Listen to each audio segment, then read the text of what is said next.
ابتدى جو القصايد والحروف حين طلت من لها انصف الصفوف.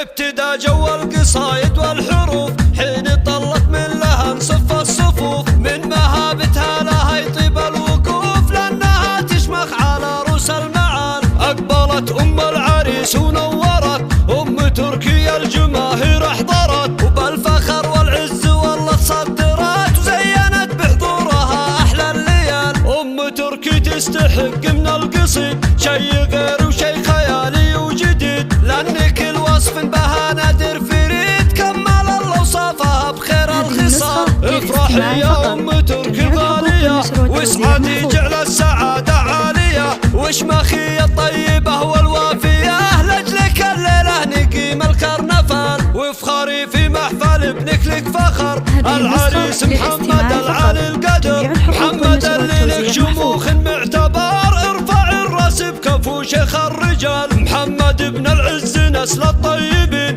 ربعها الميمون يقوم غانمين نلمي طير لهم مجد السنين معرب الجدين من عم وخال. يا عسى الافراح دايم والسعد والهنا في داركم طول الابد والسعاده يا عساها بدون حد ويجعل الله الخير طول العمر فال. ابتدى جو القصايد والحروف حين طلت من لها انصف الصفوف. من مهابتها لها يطيب الوقوف لأنها تشمخ على رؤوس المعارف. أقبلت أم العريس ونورت أم تركيا الجماهير احضرت وبالفخر والعز والله صدرت وزينت بحضورها أحلى الليال. أم تركي تستحق من القصيد شي غير وشي خيالي وجديد لأن كل وصف بها نادر فريد كمل الله وصفها بخير الخصال. افرحي يا أم تركي الغالية واسعدي جعل السعادة عالية واشمخي الطيبة والوافية لأجلك الليلة نقيم الكرنفال وافخري في محفل ابنك لك فخر.